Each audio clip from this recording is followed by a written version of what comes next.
ফেসবুকে যাদের সাথে পরিচিত ছিল তারা যদি হঠাৎ করে সামনে এসে পড়ে তাহলে কেমনটা অনুভূত হয়? এতদিন তাদের ফোনের স্ক্রিনের ওই পাশে দেখে আসছি। আজ তাদেরকে সামনে থেকে দেখলাম।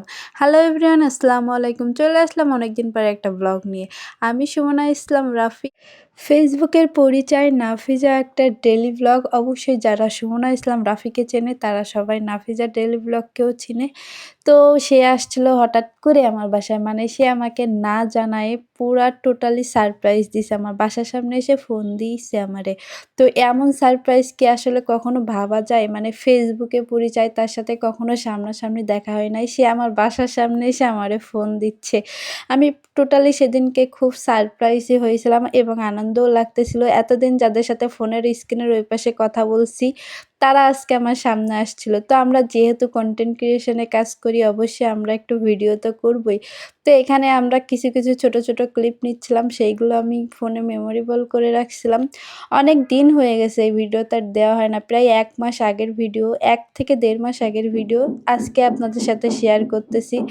আসলে কিছু জিনিস শেয়ার না করলেও ভালো লাগে না। তো ভাবলাম ভিডিওটা পড়েই আছে আর সবার সাথে একটু শেয়ার করি। আর যেহেতু আমরা এখন ব্লগিং করি, ফেসবুকে আছি, আমরা ছোট ভিডিও তৈরি করি, তো সবার সাথে শেয়ার করতেই পারি। তো সেদিন যখন আমরা ২ জন একসঙ্গে হয়েছিলাম, আসলে আমাদের অনেক ভালো লাগতেছিল, মানে বলে বোঝানো যাবে না। তারপরে আমরা রুমে এসে আমাদের যে সবাইকে ফোন দিই, যে তামান্না ভাবি আছে ওপরে একটা, নিচে সোনিয়া আপু। সবাইকে তো আর একসঙ্গে পাওয়া যায় না। তবে আমরা ভাবছিলাম যারে পাইছি তাদেরকেই সবাই একসাথে করে ভিডিও ফোন দেই। এখানে আমরা মজার ভিডিও করতেছিলাম। আমি বললাম চলো আমরা কিছু টিকটক করি। কিন্তু এই টিকটকগুলো আমি ওইভাবে ছাড়া হয় নাই। কারণ এগুলো অনেক ফানি ছিল। তারপরে আমি ছেড়ে দিলাম।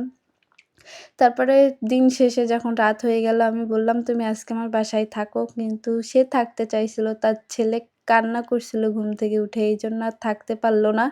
তো সে কি আর করব? তাকে তো বিদায় দিতেই হবে। ছেলে যেহেতু কান্না করছে। তো আমি বললাম, মনটা আমারও খারাপ ছিল। আর আমার ছেলেরও খুব খারাপ ছিল।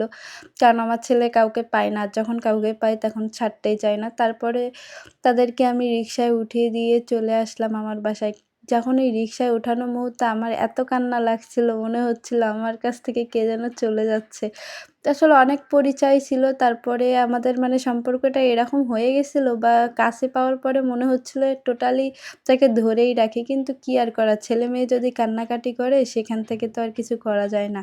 তো ভাবলাম রাত্রে যখন থাকা হইল না তাহলে তুমি সকাল চলে যাও। পরের দিন আমরা আবার মিট করছিলাম। ও একজনকে দেখার জন্য হাসপাতালে গেছিল। সেইখানে আমাকে ডাকছিল ফোন দিয়ে। অবশ্য খুলনা ওর বাবার বাসায় আসছিল। সেখান থেকে আমার বাসায় আসছিল। তো খুলনা ওর বাবার বাসা বেশি দূরে না আমার থেকে। তো সেখানে গিয়ে আমরা আবার দেখা করি।